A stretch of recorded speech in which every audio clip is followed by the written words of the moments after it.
So that whole thing started, the Dixie and Noahs show started because Charlie and I were supposed to be doing this video for some magazine, and there was a mix-up, and it was all, Charlie didn't want to do it because of something happened, and I was like, okay, well, we have all the camera, I got glam, let's do something.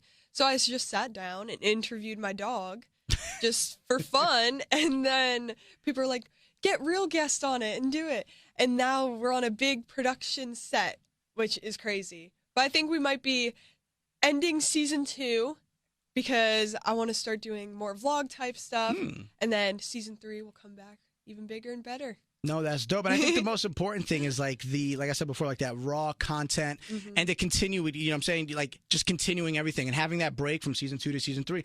It's a smart move. Now, do you have a favorite guest so far?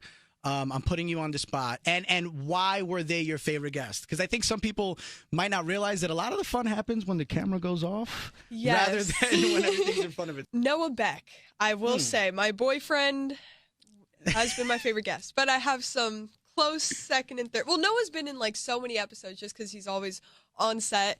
And he's always fun because he tries to scare me. And I get really nervous talking to him, especially the first time we did the interview because he was like, it was before we were dating on the internet. So he was like, do you like me? Do you have a crush on me? I know, and all that, trying to make me uncomfortable. And I was uncomfortable because I was like, I don't know. Some little girl with like a crush on him. And then he just keeps coming back and people love to see him. But Larry, my friend Larry, he was a funny guest. And he brought props, so. Props are always a fun thing. I was going to bring props and then realized I don't have any, so there was no reason for me to try to bring any. And then most importantly, you know, I think a lot of people like to know kind of behind the scenes in regards to what do you have planned, not just for music, we talked about music, but just kind of what's on Dixie's slate, because I think a lot of people don't realize that like a lot of your life is like planned out months and months in advance. What are you most looking forward to in life over the next like year or so? And by the way, let me just say, a vacation is definitely high on that list, so you can say a vacation.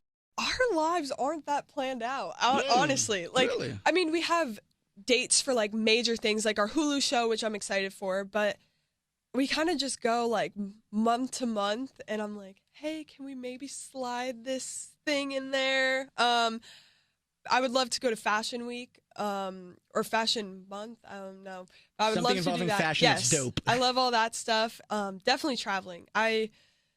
I'm excited for that too. That's what's up. And I think that a lot of people don't realize that like when it comes to a lot of this quick fame and a lot of these things that basically kind of make you an overnight celebrity in theory, and that's just me being real, a lot of people don't realize like that takes a toll on like the mental health situation. And I think it's important for people to hear about kind of the realness in regards to the mental health. I think it's very important for mental health to be on the forefront. So what steps have you taken to make sure that you're as balanced and as center as possible? Well, you will be able to get your answers to all those questions on the Hulu show, because we literally go through the whole steps, because in the beginning, like literally the first episode, you can see like not okay.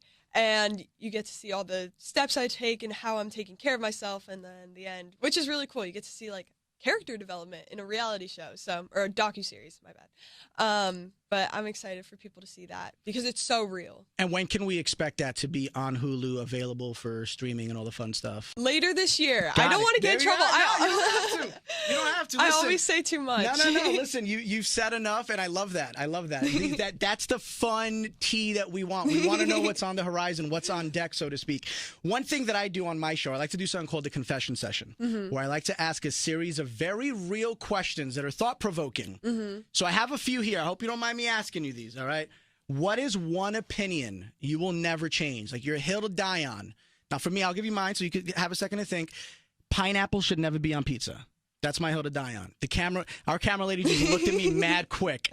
Pineapple should never be on pizza. I think it's because I'm born and raised in New York City, so like we don't put pineapples on pizza. That's my thing. I will fight to the death for that. Do you have an opinion that you'll never change? Mine is probably East Coast over West Coast. All day. Love that. Love that. 100%.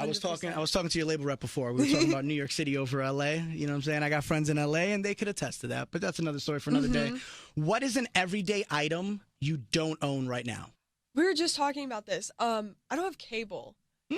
I only use like streaming platforms, and I feel like people are like, "Oh, did you see the news?" I'm like, "On Twitter?" They're like, "No, on TV."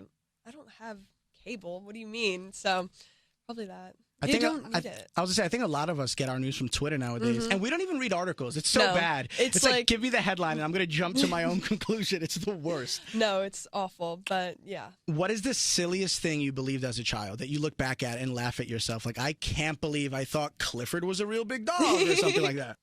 Probably when my mom was driving and I would turn like the lights on in the car and she would be like, "Turn that off." Like thought she would get pulled over. And now that I'm a driver, I'm just like, "Oh, it's just annoying." But she was like, and I feel like a lot of kids' parents were like that because I've seen that on the internet before, but they're like, "Remember when we thought it was illegal that you having the lights on in the car?" But it's not. It's a just lie annoying. that they told us that they did not want the lights on in the car. No, I totally get it.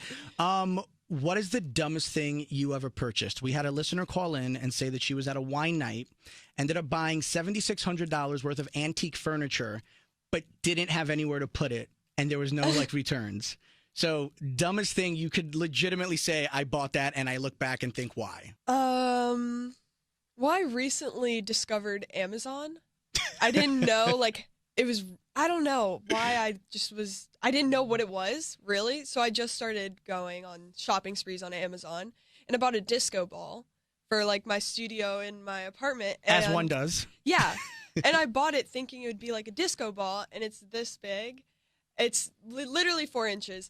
And I'm like, I don't know. Okay. So now I have a mini disco ball. I'm just going to put it on a table or something. I was going to say, you should put it in your bathroom and set it up somehow where anytime somebody goes in your bathroom, it just goes off. You want to scare people or freak them out? That's disco balls in the bathroom. That's a very good idea. Just gave myself that idea. I think I might want to do it. So before we wrap this up and get you out of here, what is the most important thing that people should know about Dixie D'Amelio, the human being, the entrepreneur, the businesswoman, the content creator, the influencer, you as an entire package rather than you as one or the other? I think I'm myself. I am always going to be myself. I'm not a different person on the internet. And that's what I kind of pride myself in, that I don't change how I look. If I look crusty, musty, that day I'll still post a video. And I hope people just know that I'm being honest, I'm being myself, and appreciate that. If not, whatever. But I just want to be myself and continue. What you see is what you get with Dixie D'Amelio. I love that. I love that. One more time, you are the very first person in the studio in 2021. Congratulations on making history as the first guest in the studio post-COVID, and we thank you so much, girl. Thank you so much. From the top of the Empire State Building,